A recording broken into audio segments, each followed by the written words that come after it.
नमस्कार दोस्तों, मैं आमोद कुमार स्टडी ऑडियो में आप सभी का स्वागत करता हूं। दोस्तों, मैं इस चैनल पर पहले प्रागैतिहासिक काल, सिंधु घाटी सभ्यता, इन सब के बारे में कुछ पहले से वीडियो डाल चुका हूं जो जो आप लोगों ने देखा ही होगा।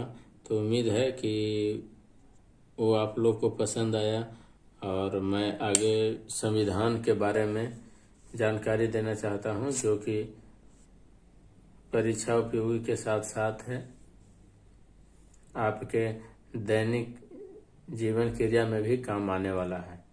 क्योंकि संविधान के बिना कोई भी देश, कोई भी बड़ी संस्थाएं चलना मुश्किल है। संविधान का अर्थ ही है नियमों का जिसमें संग्रह हो। और हमें इसमें ये भी जानना है कि हमें संविधान की जरूरत क्यों पड़ी। क्या संविधान के बिना कोई देश कैसे नहीं चल सकता है। तो एक छोटी सी उदाहरण को आदमी खुद देख लिया जाए कि एक छोटी सी संस्था होती है, जो छोटा से छोटा मान लो। उदाहरण के लिए यदि हम खुद पढ़ा रहे हो, तो अगर हमारे अपने कोई वैसे नियम कानून न होंगे कि जिससे छात्रों को रहने या पढ़ने में या आने जाने में कोई ऐसा परेशानी न हो कि यहाँ बैठकर पढ़ने में या जो भी हो, इसमें परेशानी का सामना न पड़ने, यानी कुछ न कुछ तो नियम लगाने पड़ेंगे ताकि पढ़ने वाले छात्रों के प्रति कोई अव्यवस्था का शिकार न हो। तो कुछ न कुछ नियम लगाया जाता है पढ़ाई के दौरान। ठीक उसी प्रकार देश चलाना है तो इसमें देश में कई प्रकार के लोग होते हैं, अच्छे भले बुरे। इन सभी बातों को देखते हुए उनको का जीवन, उन सभी का देशवासियों का जीवन की साधारण से सही से और सुचारू ढंग से चलने के लिए एक नियमों का संग्रह किया गया है। उसी को बोला जाता है संविधान। तो देखते हैं दोस्तों कि हमारा संविधान क्या है और इसके बारे में इतिहास की क्या है, कहाँ से लिया गया है, इसमें किस चीज बात की चर्चा की गई है। इन सारी बातों को हम इस संविधान के माध्यम संविधान के अंतर्गत पढ़ेंगे। तो चलते हैं दोस्तों, आगे देखते हैं। इसमें लिखा गया है कि संविधान देश को सुचारू रूप से चलाने के लिए आवश्यकता होती है। अर्थात संविधान की आवश्यकता देश को सुचारू रूप से चलाने के लिए होती है, जिसमें शासन व्यवस्था एवं दंड व्यवस्था का विवरण दिया गया होता है। शासन व्यवस्था का अर्थ है कि कोई कार्य किस नियमों के तहत कैसे होना है, एवं दंड व्यवस्था का अर्थ है कि यदि कोई व्यक्ति या कोई संस्था सही तरीके से काम न करे तो उसे किस तरह से दंड दिया जाए वो, ताकि अपने आप को सुधार सके और देश के कार्यों में कोई बाधा न पहुंचे, का विवरण दिया गया है। इन सारी बातों को हम जिस किताब में पढ़ते हैं उसे बोलते हैं पॉलिटी। उसे क्या बोलते हैं? पॉलिटी या राजनीति शास्त्र। संविधान के यानी भारतीय संविधान के अंतर्गत 22 भाग, अनुच्छेद 395। अब भाग क्या है, अनुच्छेद क्या है, अनुसूची क्या है, इनके बारे में भी तो जानना होगा। लेकिन पहले ऐसे जानकारी लेते हैं ओवरव्यू, उसके बाद हर को डिफाइन करेंगे। 22 भाग, 395 अनुच्छेद, जिसमें ABCD मैंने संशोधित करने के बाद ABCD इस तरह से लगाते हैं, इनको छोड़कर मुख्य रूप से 395 अनुच्छेद और अनुसूचियां 12। अब इसके बारे में जानते हैं दोस्तों कि भाग क्या है। जिस तरह से हम जिस विषय के बारे में हम कुछ पढ़ते हैं, जिस विषय के बारे में किसी मतलब जो भी विषय है, हिंदी, अंग्रेजी, मैथ, जो भी हो, तो उसके सबसे पहले पाठ्यक्रम में विषय सूची दिया होता है। क्या होता है दोस्तों? विषय सूची। तो विषय सूची या अंग्रेजी में कहा जाए तो इसे लेसन, ये संविधान के अंतर्गत इन्हीं को हम भाग बोलते हैं। और वही विषय सूची या भाग के अंतर्गत छोटे छोटे टॉपिकों में कुछ बातें लिखी होती है, इसका डिफाइन किया होता है, उसी को हम बोलते हैं अनुच्छेद। और अनुसूचियां भी अनुच्छेद का ही संग्रह होती है, परंतु एक बार फिर से दोबारा समझ लिया जाए तो ज्यादा अच्छा होगा। भाग अनुच्छेदों का संग्रह है, भागों में अनुच्छेदों का संग्रह है, परंतु इसमें सिलसिलेवार ढंग से दिया होता है। यानी भाग 1 में 1 से 4 है, तो अगले में 5 से 12, इस तरह से करके सिलसिलेवार में लगातार 4 के बाद 5 के बाद 6, 6 के बाद 7, 7 के बाद 8, इस तरह से सिलसिलेवार ढंग से भाग के अनुसार बांटा गया है। लेकिन अनुसूचियों के अंतर्गत के अंदर भी अनुच्छेद आते हैं, परंतु ये अनुच्छेद सीरियल वाइज से नहीं होते हैं। हो सकता है अनुसूची 1 में ऐसा मान ले रहे हैं कि अनुसूची 1 में किसी में अनुच्छेद 12 भी हो सकता है, 15 भी हो सकता है, 20 भी हो सकता है, 35 भी। इस तरह से हर एक अनुसूची में भाग के अंतर्गत जिस तरह से अनुच्छेद एक सीक्वेंस में होते थे, एक श्रेणी में होते थे, वैसा नहीं है। इसमें एक अनुसूची में कई सारे अनुच्छेद अलग अलग दिए होते हैं, जो माने एक सीरियली बाई नहीं होते हैं। इन दोनों में यही अंतर है यहाँ पर। अब अगला है दोस्तों संशोधन। संशोधन क्या है? कहने इसका अर्थ ये है कि जब संविधान निर्माण हुआ था, उस समय संविधान निर्माण के बाद कुछ कमियां रह गई हो, कुछ कमियां थी या कुछ कमियां अभी भी है, जिसको आने वाले समय में संशोधन किया जाता है कि ये नियम होने से हमारे देश की प्रगति में सुधार होगा, हमारे देश के जाति व्यवस्था में शायद किसी को आरक्षण देने की बात हो, या इन्हीं को इस नियमों से प्रॉब्लम हो, या कोई ऐसा नियम हो जो हमारे मौलिक अधिकार का हनन करता हो। इन सारी बातों को हम जब हम उसे संशोधित करते हैं तो हम इन्हीं को बोलते हैं संशोधन। अब तक लगभग 104 संशोधन हो चुके हैं। हमारे संविधान के 104 संशोधन हो चुके हैं, जिसमें उदाहरण के लिए माना जाए तो 101वां संशोधन है, जो कि जीएसटी से संबंधित है। किससे संबंधित है दोस्तों? जीएसटी से। अब इसी के अंदर दोस्तों है आईपीसी, सीआरपीसी, अर्थात इंडियन पिनल कोड।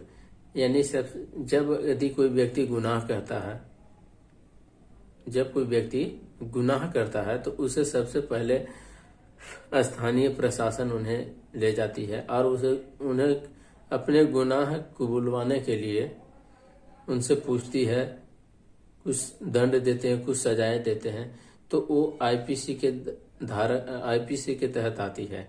इसके अंतर्गत जो छोटे छोटे नियम होते हैं टॉपिक बाय, उनको हम धारा बोलते हैं।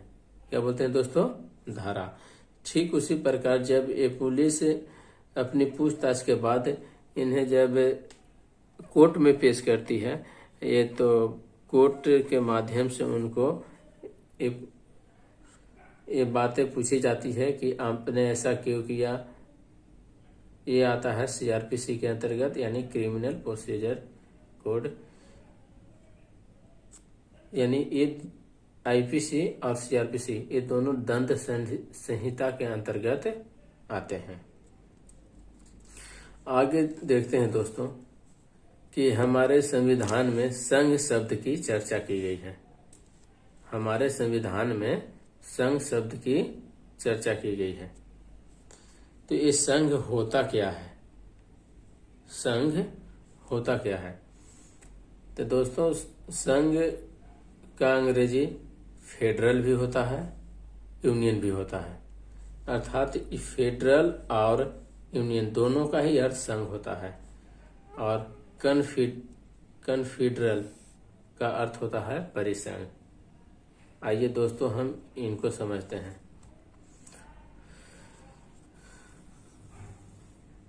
दोस्तों संघ, परिसंघ। परिसंघ एक ऐसा क्या उसको कहें, ये शासन व्यवस्था ऐसा है संविधान के अंतर्गत। ये जो परिसंघ जो है से शासन व्यवस्था का वह कड़ी है जिसमें कई क्षेत्र मिलकर एक मुख्य क्षेत्र को, कई क्षेत्र या कई राज्य मिलकर एक मुख्य क्षेत्र को अपनी थोड़ी थोड़ी शक्तियां एक विशेष क्षेत्र को देते हैं और उसके अंतर्गत सब मिलजुल कर एक दूसरे से कार्य करते हैं।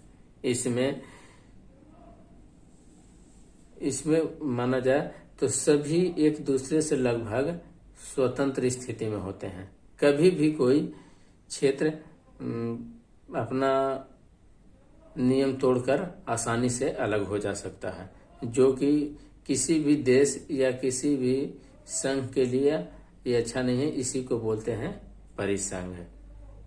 अर्थात इनका जो संघ होता है, इनका आपस में जो मेल होता है, ये कहीं हद तक सही नहीं है। इनका मैंने लंबे समय तक टिकाऊ क्या बोलते हैं, आपस में जुड़ाव जो बोलते हैं, पार्टनरी, ये अधिक समय तक ये चलता नहीं है। इससे कन्फेडरल के समान ही फेडरल है, परंतु इसमें तो कुछ ही शक्तियां, थोड़ा थोड़ा शक्तियां दी जाती है, लेकिन फेडरल के अंतर्गत ढेर सारी शक्तियां, फेडरल के अंतर्गत कहने का अर्थ है कि यदि 100 में इसमें जहां 10% दी जाती थी शक्तियां, यहाँ 30% शक्तियां एक देश को या एक मुख्य क्षेत्र को देते हैं और आपस में मिलजुल कर शासन व्यवस्था का कार्यभार चलाते हैं। लेकिन इसमें भी दिक्कत है कि इनमें जितने भी राज्य जुड़े होते हैं, सभी का अपना संविधान, अपना झंडा, सब अलग अलग होते हैं। अर्थात इनको भी अलग होने की संभावना ज्यादा होती है। ये भी पूरी तरह से आपस में जुड़े नहीं होते हैं। अर्थात थोड़ा सा भी दबाव हो, परेशानी हो, तो ये अपने आप को स्वतंत्र कर सकते हैं। तो कहीं हद तक इससे तो कुछ ठीक है, परंतु ठीक नहीं मानो तो अच्छा है, क्योंकि इसमें अक्सर हमेशा राज्य टूटने के संभावना से विवाद होते रहेंगे। इसके बाद हालांकि इसका भी हिंदी शब्द जो है से संघीय है। फेडरल के बाद आता है यूनियन। फेडरल के बाद आता है यूनियन। यूनियन का भी अर्थ है संघ, परंतु इसमें राज्य अपनी आधी से अधिक शक्तियां केंद्र को देती है। यानी जो एक बीच का केंद्र है उसे दे देते हैं आधी से अधिक शक्तियां। यानी 100 के अधिक परसेंटेज में माना जाए तो 70% शक्तियां केंद्र के अधीन होती है। इसके कारण इसका बंधन बहुत ही मजबूत होता है। अगर कोई शासन व्यवस्था के अंतर्गत से कोई राज्य स्वतंत्र होना भी चाहे तो नहीं हो सकता है, क्योंकि इसमें से मान लीजिए कि 30% लेके वो अलग होके क्या करेगा, वो फिर जैसे ही अलग होगा कोई दूसरे देश या कोई दूसरा क्षेत्र इसके ऊपर कब्जा कर देगा, अर्थात इस ये पहले वाली स्थिति से और बुरा हो जाएगा वो। उदाहरण के लिए J&K, जम्मू एंड कश्मीर, ये हमेशा विवादित स्थिति में रहता था, लेकिन कितना भी विवादित हुआ लेकिन वो अलग हो पाना उसका संभव नहीं था। अंतोगत तो आप देख रहे हैं कि उसकी स्थिति कैसी हो गई, अर्थात वो केंद्र शासित प्रदेश में बदल दिए गए। कहने का अर्थ है कि वो बहुत दिनों से तो अलग होने के लिए सोच रहा था। हो हंगामा, दुनिया जहान, बहुत सारी परेशानियां, परंतु ऐसा करने में सफल नहीं हो पाया। यूनियन संघ का जो है उदाहरण है ब्रिटेन और भारत, और फेडरल का है अमेरिका।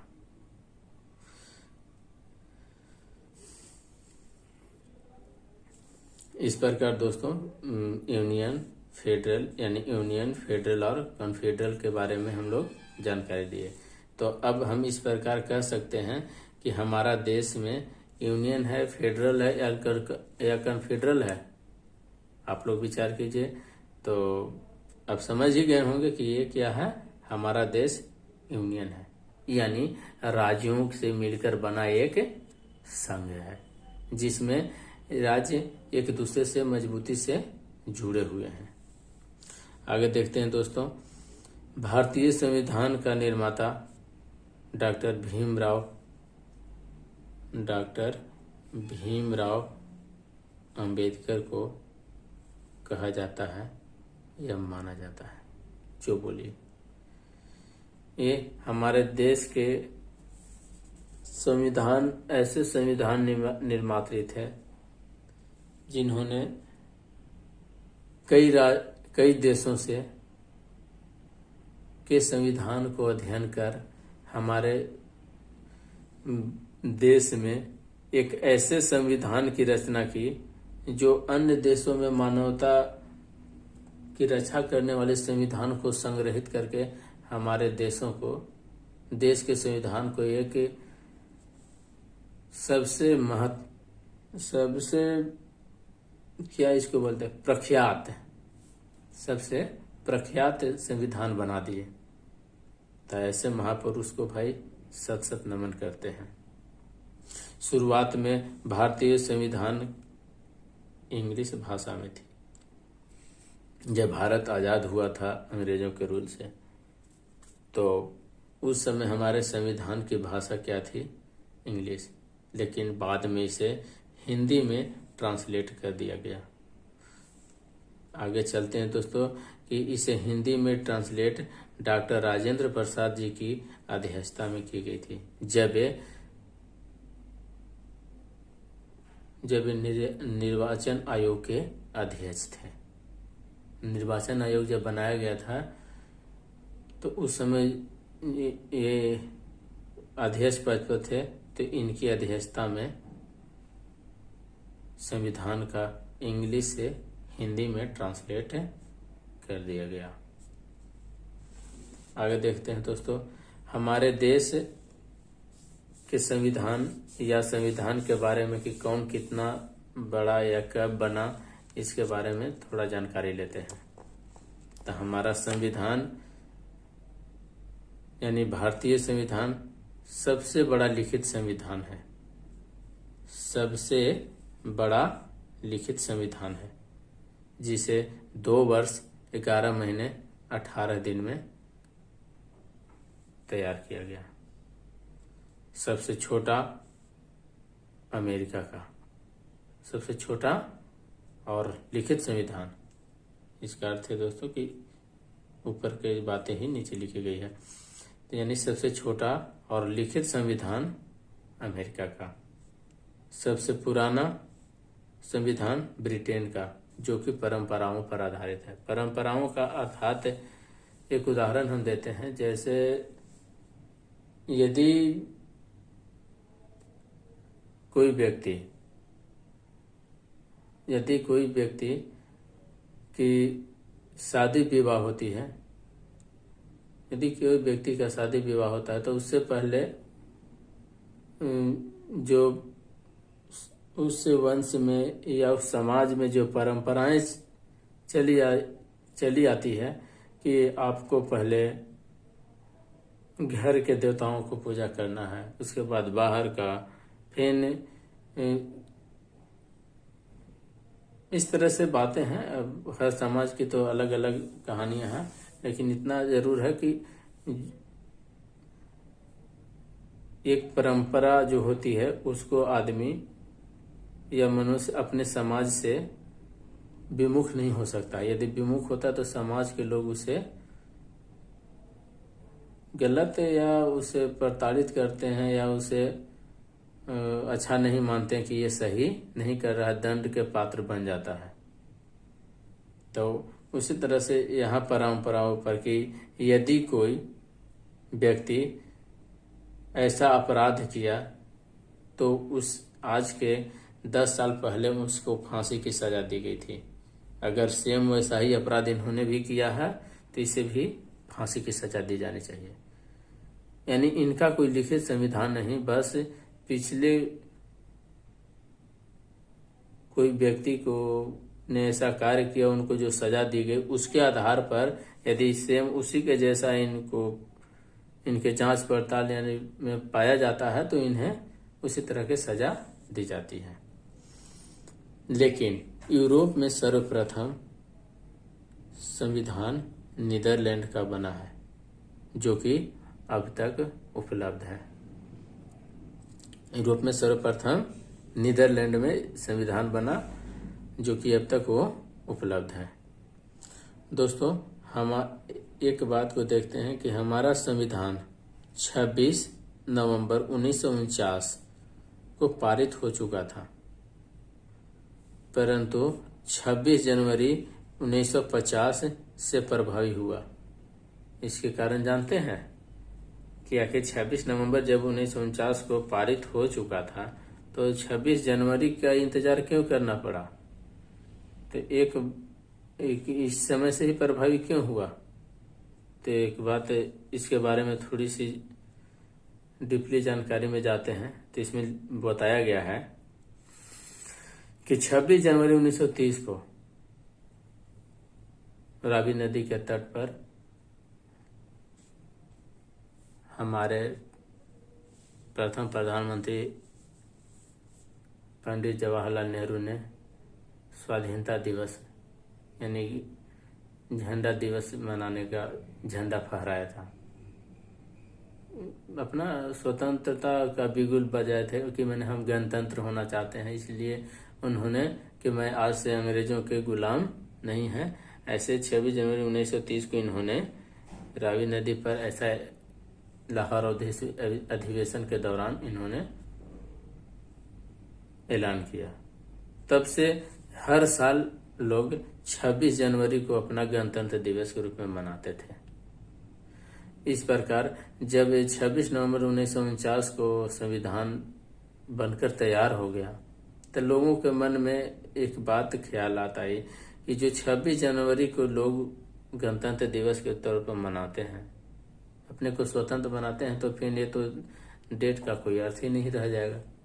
अर्थात एक दो जब बनकर तैयार हो गया है तो 1-2 महीना रुकने में क्या जाता है।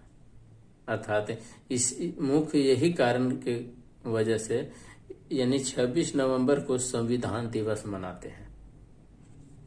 26 नवंबर को बोला गया कि आखिर क्या किया जाए, एक डेट पर तो दोनों अच्छा नहीं है, तो इसलिए जब ये 26 नवंबर को जब बनकर तैयार हुआ तो इसे हम संविधान दिवस के रूप में मनाए और 2 महीने इंतजार करने के बाद अंतोगत वो क्षण आ गया जिस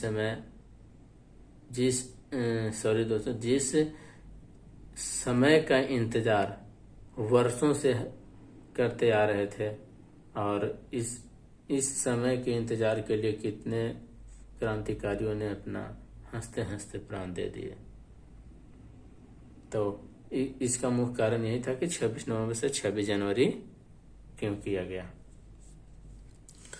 आगे देखते हैं दोस्तों कि हमारे संविधान में एक और भाग है जिसको बोलते हैं प्रस्तावना। जिसे क्या बोलते हैं दोस्तों? प्रस्तावना। प्रस्तावना के बिना संविधान को अधूरा माना जाता है, क्योंकि इसके ऊपर लिखा या इसके अंदर लिखा हर वाक्य भारत के नागरिकों के भावनात्मक आवाज है, अर्थात नागरिकों के जमीर से जुड़ा है। लोग इसमें आपसी भाईचारा, एक दूसरे के सहयोग जैसी बातें इसमें धर्मनिरपेक्ष, पंथ निरपेक्ष, ऐसे कि मैंने क्या बोलते हैं इसमें निस्वार्थ है। मैंने इंसान की भाषा एक तरह से इसमें लिखी हुई है कि इंसानियत पर आदमी अगर मनुष्य चले या भारतीय नागरिक चले तो इन नियमों का पालन करे तो स्वाभाविक है कि हमारे देश की उन्नति में कोई परेशानी नहीं होगी। प्रस्तावना के बारे में कई जो हमारे महापुरुष हुए, कई राजनीतिज्ञ हुए, कई ऐसे पुरुष हुए, कई कवि हुए, कई रचनाकार हुए कि प्रस्तावना के बारे में तरह तरह के बातें लिखे, जिनमें से एक मुख्य मैं आपके सामने लाया हूं कि इसके बारे में के.एम. मुंशी कहते हैं कि यह राजनीति का कुंडली है। अब बताइए दोस्तों कि जिस तरह से मनुष्य अपने भाग्य कुंडली बनाता है या कुंडली के बगैर अपने आप को अधूरा मानता है या कुंडली के माध्यम से ये जानना चाहता कि हमारे आने वाले भाग्य में क्या हो रहा है, क्या होने वाला है, इन सारी बातों को जानता है, यानी कुंडली उसका मुख्य एक भाग हो जाता है जीवन का।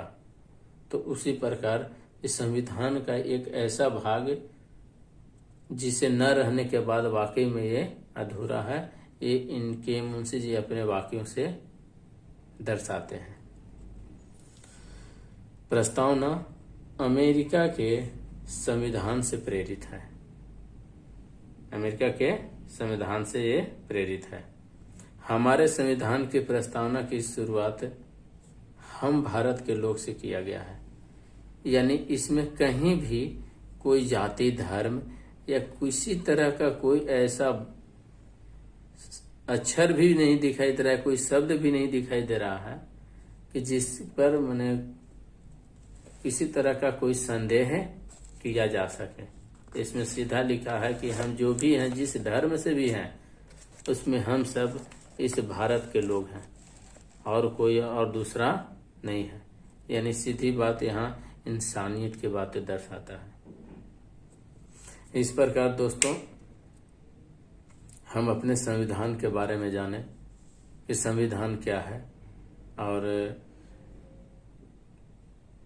ये कहाँ से ली गई है और हमारा संविधान का के अंतर्गत किन किन बातों के बारे में चर्चा दी गई है। तो उम्मीद करता हूँ दोस्तों कि यह वीडियो आप लोग के लिए उपयोगी साबित होगा। मैं यह उम्मीद के साथ आप लोग के साथ शेयर कर रहा हूँ कि आप लोग को अच्छा लगे और आप सभी को बहुत मददगार साबित हो। अच्छा दोस्तों, इसके बाद अब हमें भाग 1 से शुरू करना होगा। भाग 1 में क्या है, भाग 2 में क्या है, भाग 3 में क्या है, और साथ साथ अनुच्छेद एवं बीच बीच में कुछ ऐसी बातें होंगी जैसे भाग 1 से संबंधित कुछ ऐसे बातें जो अनुच्छेद मैंने पहले अनुच्छेद नहीं, वो कई आगे मैंने उदाहरणार्थ मेरे कहने का अर्थ है कि अगर हम भाग 1 पढ़ा रहे हैं या भाग 2 पढ़ा रहे हैं, भाग 3 पढ़ा रहे हैं, तो उसमें अनुच्छेद सिलसिलेवार से ना के आगे पीछे होगा, तो उसमें घर बनाने की जरूरत नहीं है। तो हम आगे दोस्तों पढ़ाएंगे भाग 1 और हमारा उद्देश्य है कि ये लगातार सतत 395 अनुच्छेद तक पढ़ाने का पूर्णतः प्रयास करेंगे और हमसे जितना हो सकेगा इसमें निचोड़ डालने का प्रयास करेंगे और परफेक्ट जिसको कहा जाता है कंटेंट, जिसमें आप लोग को कहीं भी कोई दुविधा ना हो। तो उम्मीद करता हूं दोस्तों कि आप लोग को यह पसंद आएगा। अगर अच्छा लगा तो शेयर जरूर कीजिएगा। अगर किसी तरह के कोई कमियां हो तो कमेंट के माध्यम से हमें जरूर बताएंगे। एक और है थोड़ी सी कि हम माने क्या बोलते हैं, बोलने की हैबिट उतनी माने साफ तौर तरीके से हम आपके सामने बातों को शेयर तेजी से नहीं कर पा रहे हैं, तो इसके लिए अगर परेशानी हो तो माफ करना। लेकिन हमारा उद्देश्य ये है कि कुछ ऐसा शब्द न बोलें जिसमें आपको किसी भी बात को लेके उलझन पैदा करे या समझ में ना आए। हमारी यही सोच रहेगी कि भाषा आपके सामने सरल हो और आपको समझने में जरा सा भी परेशानी ना हो। ठीक है दोस्तों, नमस्कार दोस्तों, जय हिंद, जय भारत।